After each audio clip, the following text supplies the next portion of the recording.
Včasih imamo probleme in ne vemo, kdaj plodove obirati. Okvirno okno, od kdaj do kdaj, imamo sicer za vsako sorto določeno, vendar vsako leto je malo drugačno. Letos je približno kar tako, kot je ponavadi. Seveda pa v domačem vrtu ne moremo probavati z jodovico ali z refraktometri, ko ugotavljamo trdoto ploda, ali je ta plod že zrel, ampak pač se oziramo na to, kdaj je tisti čas in potem plod lahko ugriznemo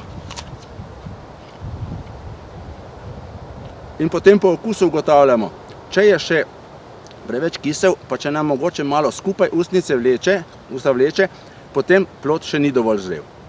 Druga varianta pa je, da plod prerežemo. Dejansko je najenostavneje, če plod, za katerega mislimo, da je zrel, prerežemo in v tem primeru vidimo, da je plod že dovolj zrel, peške so lepo rjave, se pravi, tole je že zadnji čas za obiranje. Če na ta način ugotavljamo, predvsem pri zelo zgodnjih sortah, moramo praktično obrati plodove, recimo pri beličniku mantetu, ko so peške še skoraj bele, malo dobivajo barvo, ker ko so peške recimo pri beličniku tako rjave kot v tem primeru, je plod že preveč zrel in takrat ni več dober. Pri poznih sortah pa je to kar lep znak, kdaj je tisti ta pravi čas za obiranje.